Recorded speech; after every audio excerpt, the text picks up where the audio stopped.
Attention please, अगर आप भी पेटीएम यूज करते हो तो थोड़ा केयरफुल हो जाओ, वरना भारी नुकसान भी हो सकता है। 31 जनवरी 2024 को आरबीआई ने पेटीएम पेमेंट्स बैंक पर क्रेडिट ट्रांजैक्शन और किसी भी तरह का डिपॉजिट लेने की रोक लगा दी है। आरबीआई एक्शन ऑन पेटीएम के बाद लोगों के मन में कई सवाल और कई कंफ्यूजन्स उठ रहे हैं। क्या पेटीएम बंद हो जाएगा? पेटीएम के फास्टैग का क्या होगा? वॉलेट में रखे पैसों का इस्तेमाल कैसे होगा? अगर इन सभी सवालों के जवाब चाहिए तो वीडियो तो बॉस पूरी देखनी पड़ेगी। नमस्कार दोस्तों, ऑनलाइन पेमेंट ऐप पेटीएम को बहुत बड़ा झटका लगा है और ये झटका दिया है रिजर्व बैंक ऑफ इंडिया यानी आरबीआई ने।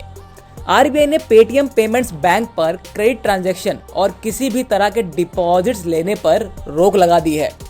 ऐसे में 29 फरवरी के बाद पेटीएम अब बैंकिंग फैसिलिटी नहीं दे पाएगा।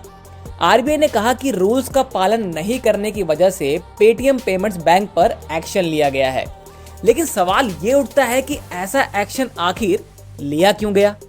दरअसल 8 नवंबर 2016 में जब नोटबंदी हुई, तब से नरेंद्र मोदी जी के डिजिटल इंडिया के तहत ऑनलाइन मोड ऑफ पेमेंट को ज्यादा प्रेफरेंस दिया जाने लगा। लोगों ने कैशलेस ट्रांजैक्शन करना शुरू कर दिया। लेकिन 11 मार्च 2022 को आरबीआई ने पेटीएम को एक नोटिस जारी किया और कहा कि आपका पेमेंट्स बैंक नए कस्टमर्स नहीं जोड़ सकता। इसके साथ ही आरबीआई ने यह भी कहा कि आपका पेमेंट बैंक एक आईटी टीम से अपने सारे सिस्टम्स का ऑडिट कराएगा। इंक्वायरी पूरी होने तक नए कस्टमर नहीं जोड़े जाएंगे। अब चूंकि पेटीएम एक पेमेंट गेटवे के साथ साथ बैंकिंग प्लेटफॉर्म भी है, तो उसे आरबीआई के सारे नोटिस और सारे ऑर्डर्स को मानना ही पड़ेगा। और जब पेटीएम के इस सिस्टम की ऑडिट हुई तो रिपोर्ट आरबीआई के पास गई। आरबीआई ने अपनी 31 जनवरी 2024 को जारी किए गए नोटिस के दूसरे पॉइंट में यह कहा कि ऑडिट रिपोर्ट में पेटीएम के सिस्टम में कई खामियां दिखाई दी हैं और यह भी पता चला है कि पेमेंट बैंक ने आरबीआई के नियमों को नेग्लेक्ट यानी नजरअंदाज किया है।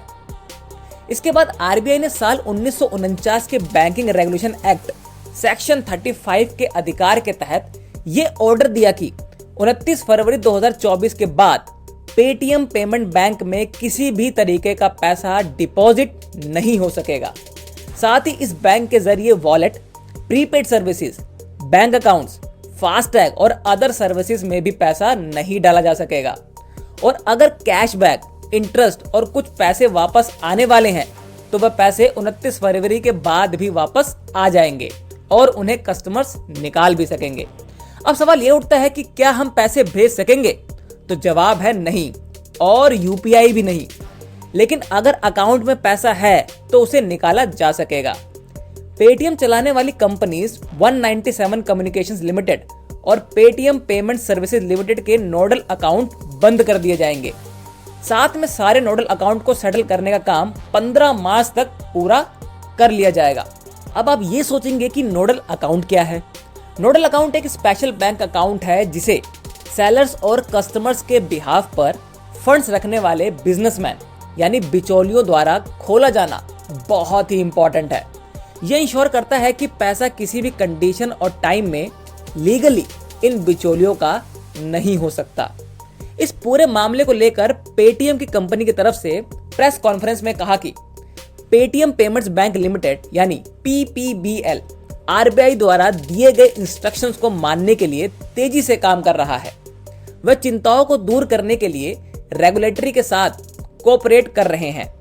यूजर्स को सेविंग अकाउंट्स, वॉलेट, फास्टैग और एनसीएमसी अकाउंट्स में अपने अमाउंट डिपॉजिट के बारे में चिंता करने की जरूरत नहीं है, क्योंकि वह अब भी बिना किसी टेंशन के अपने पैसों का यूज कर सकते हैं।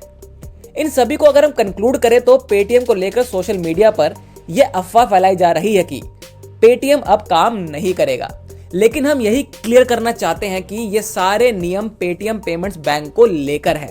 अगर आपने पेटीएम पेमेंट्स बैंक में पैसा रखा है और लगातार उसका इस्तेमाल कर रहे हैं तो आपको थोड़ा केयरफुल होने की जरूरत है। यानी अगर आप पेटीएम के जरिए पैसे ले रहे हैं अपने किसी बिजनेस या किसी काम के लिए तो आपको थोड़ा संभलने की जरूरत है। लेकिन अगर आप पेटीएम का इस्तेमाल बस पेमेंट के लिए करते हैं, पैसा स्टोर नहीं करते हैं, तो आपको फिलहाल टेंशन लेने की कोई जरूरत नहीं है। आशा करता हूं कि आपके अब सारे डाउट क्लियर हो गए होंगे। साथ ही आप में से कौन कौन पेटीएम यूज करता है कमेंट करके जरूर बताइएगा, और वीडियो अगर पसंद आई हो तो लाइक शेयर सब्सक्राइब सब कर लीजिएगा, ताकि आगे भी आप हमारी फैमिली का हिस्सा बने रहें।